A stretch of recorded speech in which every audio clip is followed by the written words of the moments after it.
Hey everybody, welcome back to the channel. Today I am super excited because it is a cruise day. It's embarkation day on my first maiden voyage. I'm heading over to Port Canaveral from Lake Buena Vista to get on board the Utopia of the Seas on her first sailing. I'm super excited to check this ship out. I know it's going to be a little similar to some of the other cruises I've taken this year, like on Wonder of the Seas and Symphony of the Seas. So I'm excited to see all the differences. I'm excited to be a Diamond member now because this is going to be my first cruise as a Diamond member. Use my 4 free daily drinks over there at the new Pesky Parrot bar, probably. Maybe some on land over at Perfect Day at Coco Key. So we are going to go check everything out here. But first, I got to go get breakfast downstairs and grab an Uber. It was a quick checkout out of my hotel over in Lake Buena Vista at the JW Marriott Bonnet Creek. Look for that review on the channel shortly. And then about a $65 Uber ride to get to the port of Orlando. I wanted to arrive super early for this since it was the inaugural sailing. I wanted to try and get the Royal Railway.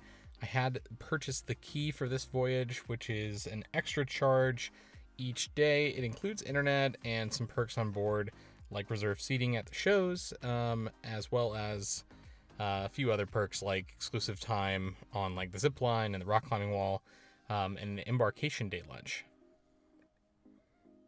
So at 8:55 there were already people there waiting to get on board. At 9:30 they moved us over to the more organized line, so the quay was right behind the Pinnacle members.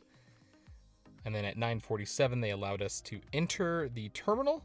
And at 9:55 I was already sitting down in the special key section, waiting to board. So they hadn't started actual boarding yet. Royal Caribbean's boarding is always super organized, so always appreciate that. One thing I noticed right off the bat after we cleared security and got all checked in was this live DJ with these awesome LED screens going. Really got the energy going, and I loved the sort of color scheme that they were going for, this kind of blue and purple colors, and just seemed like that emanated throughout the ship, throughout the voyage, so I loved the commitment to the theme there. Everyone was just really excited to get on board, so when they did call everyone to board the ship, the applause was everywhere, so it was exciting to step on board a brand new ship for the first time for me.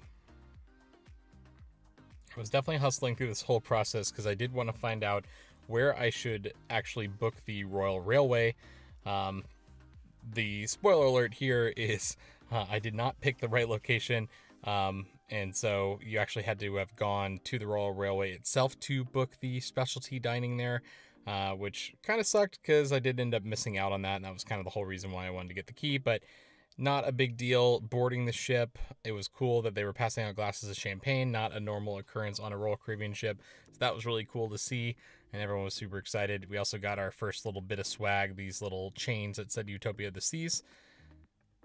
Throughout the voyage, we were given little bits of swag in our cabin, so that was pretty cool.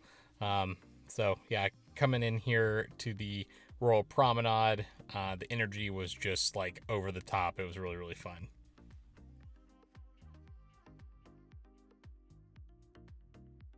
Since I was one of the first 50 on board, it still felt relatively empty here. It would soon get very busy. I waited in line at the main dining room to try and make reservations. That didn't go as planned. And so I decided, hey, I'm going to go up to the Omakase because there's no way I'm going to get this Royal Railway reservation. So they told me I had to go to actually the Izumi on Central Park. And as you can see, the Omakase table is right there. And I was able to make a reservation. So that's what I was going to go dining at this evening. Next, I stopped by the Pesky Parrot to grab one of the handmade mugs that were only for the inaugural sailing. Managed to grab one of those. That was a nice consolation prize.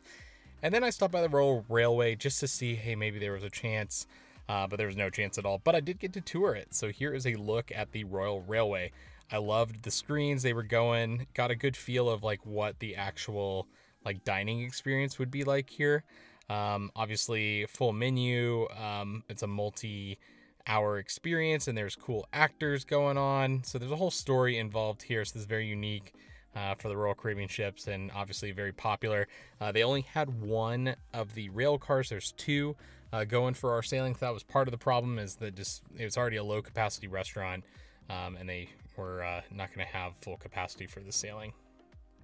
For those of you that have sailed on Oasis class ships before, this takes the place of where Izumi used to be. And it feels a lot bigger with two gigantic rail cars in here. I love all the theming throughout the place, kind of themed like an actual rail station, and they're going to be able to swap out these props and make it maybe a different theme at certain points in time. That's the cool thing about this Utopia station here. So these screens here can swap out different posters for whatever journey that you're planned to go on. They're going to do some whiskey tastings later, but anyway, I headed up to my room to drop off my bags. The rooms were all ready once we got on board since no one was staying in them the night before, which was great. One benefit of the inaugural cruise, and saw my first little bits of swag there, 2 bucket hats. Overall, nothing really too much that has changed with the cabins between like what I've sailed on Symphony or Wonder of the Seas. Really nice spacious bathroom, nice shower. But yeah, this is a pretty typical royal cabin. I didn't see like really too many changes here. But yeah, small bathroom, but good enough for 2 people to share. Of course, the 2-for-1 shampoo and body wash that I wish that Royal Caribbean would completely ditch. I think they need both of those things separate to be considered at least a little bit more premium. But that's just my opinion.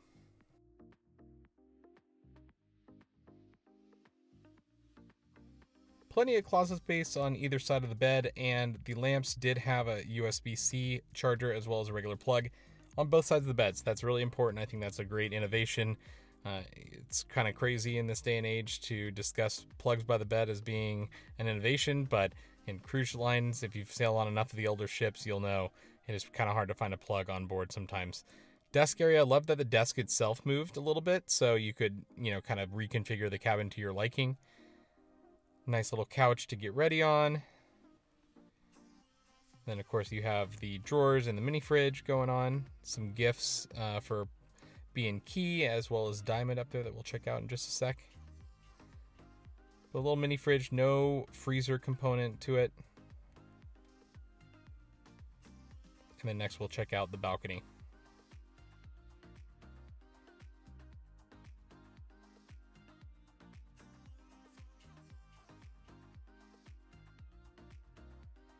So 2 chairs and a small table, but nice little glass balcony to overlook the ocean. Really happy with the cabin overall. Had some key benefits on board. You can see for my 3-day cruise what those were. So not a ton of activities, but the key does have a number of key benefits that I've liked, and I've broken that down in videos on the channel, so you can check that out. I am a Casino Royale Prime member, so I did have a little welcome party. I dropped off my raffle ticket there.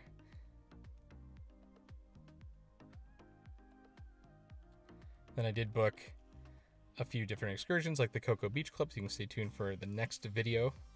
And then this was my first Diamond cruise, so I did get access to the Crown Lounge, so it was fun to see what the benefits were there, including my 4 free alcoholic beverages. And then as a key member, I did get a nice little fruit plate. Then here's my Diamond pin, so that's something I earn as part of the fun.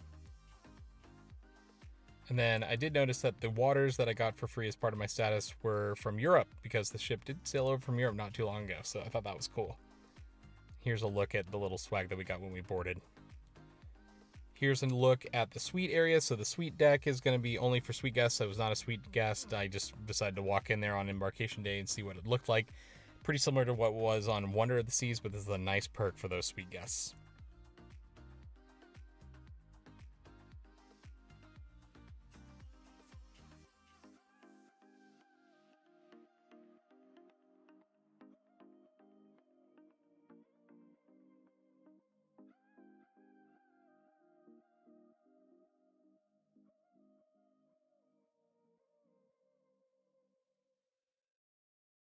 Here is the view from the suite deck.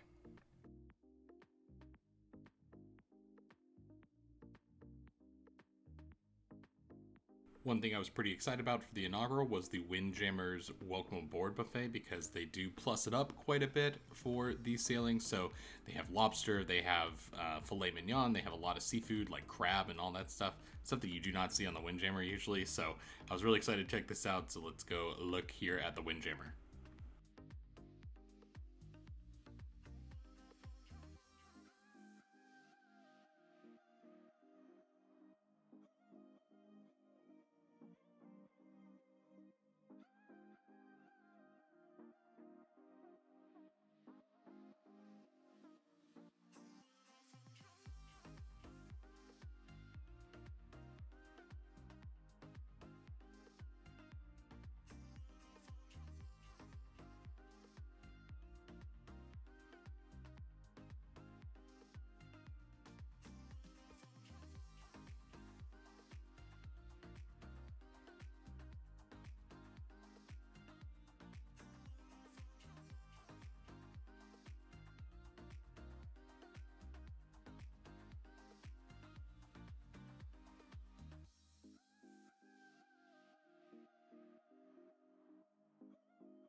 At this point, I was starting to recognize some of the differences around the ship. One big thing that I didn't realize was going to be missing when I stepped on board was the Vitality Cafe is now gone.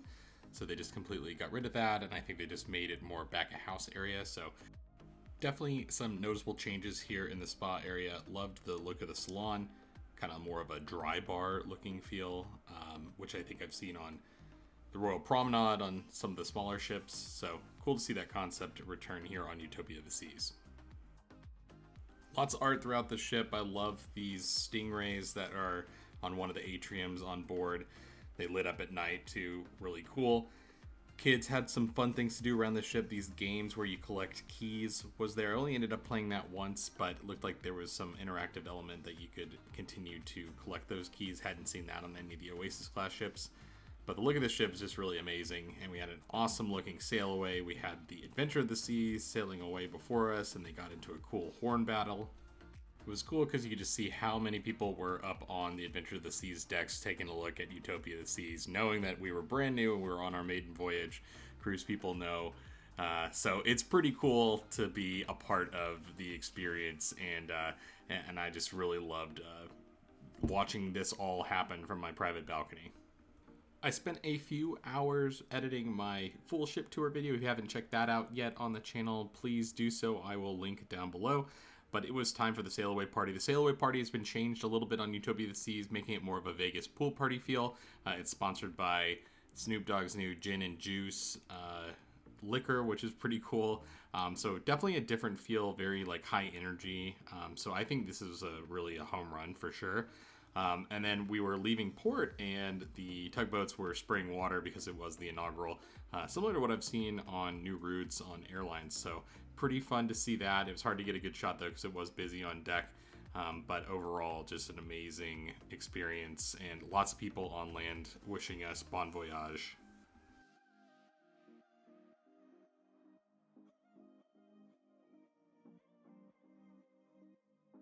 If you've never sailed from Port Canaveral, it's a beautiful shot of the beach as we leave port.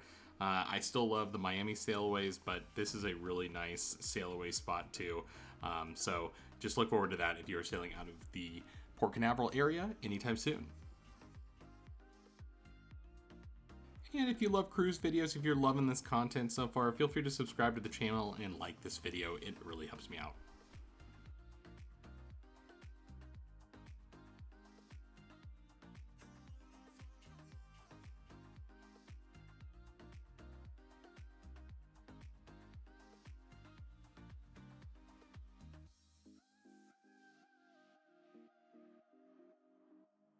In all of the excitement, I didn't have a chance to grab a Sailaway beverage, so I wanted to go down and use my first diamond drink ever down at the Pesky Parrot. They have some new cocktails. They're all kind of riffs on similar tiki drinks, but all were very good. I loved the dollar bills hanging from the ceiling there, just making it more of a dive bar feel.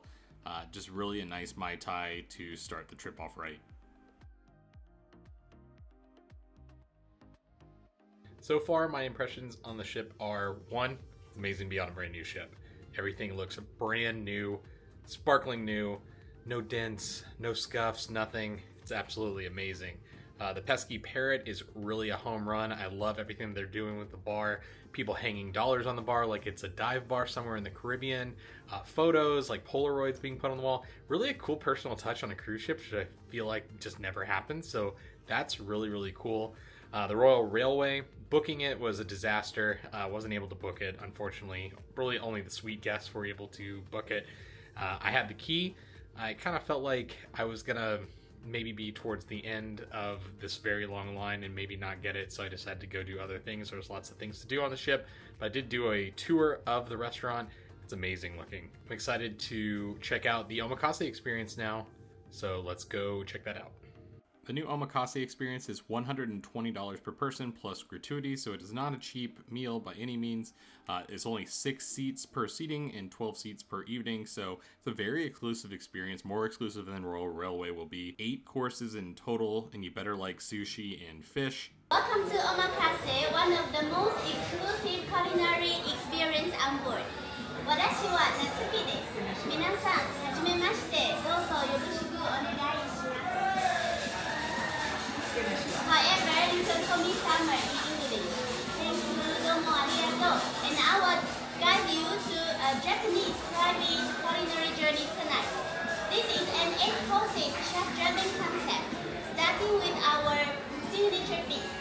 Our waiter Summer was amazing. She kept stopping in each course and introducing and opening those doors right there. It was kind of a funny thing by the end of the dinner because there were 8 courses here, but includes sake. Started off with a lobster bisque course, which was really, really good. Some carpaccio, which was really just kind of done up sushi. There's just a lot of different types of sushis. They noticed the gold flakes there, so very elegantly plated, definitely upscale compared to other venues on board. So this is definitely, I think, an experience well worth it. The bluefin tuna there in the middle was probably my favorite part of the entire experience. Ponzu sauce over the oyster, which was nice. Really just an amazing time. They had the unfiltered sake that they were serving throughout the courses as well. And then here's Summer again, coming to introduce this dish. The tempura seaweed there was definitely something I had never tried, which was really good. Some peach sake. Miso glazed cod right here, all very elegantly plated, and then the wagyu was perfectly done. I thought that was really good. Some nice green tea to be served, and then with dessert here we had the matcha and an amazing sakura cherry sorbet. All in, the entire experience took about 2 hours, but there was plenty more to do. So I wanted to head down the Royal Promenade here, go check out the Pesky Parrot a little bit more, because there are just a ton of new drinks on this menu, and I'm a big tiki drink aficionado, so I wanted to go try something else. Just delicious and a great use of my new diamond benefit there. It was cool to see the windows that are screens can change at night, so it's kind of a better atmosphere there. But it was time for the ice skating show. So the ice skating show, always a big hit on board, one of my favorite experiences. Lots of projection mapping going on the ice. Pretty similar to other ice skating shows. I didn't see like any major innovations in terms of like great leaps forward, but that was totally fine because it's all about the athletes on the ice. Really a lot of fun.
Then it was time for the comedy show.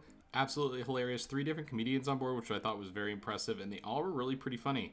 So that's always a big compliment from me, because normally I'm not a big fan of the cruise ship comedian. Simeon was my favorite. He had come over from Icon.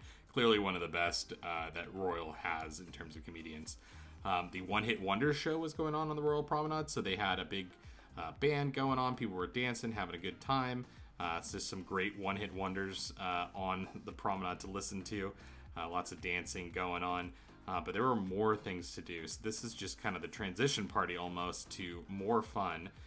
So the next thing that I wanted to just go take a peek at was the Red Nightclub. I've seen this on other ships and was pretty standard compared to the other Oasis class ships I've seen. So, you know, it's located in Studio B, deep in the bowels of the ship.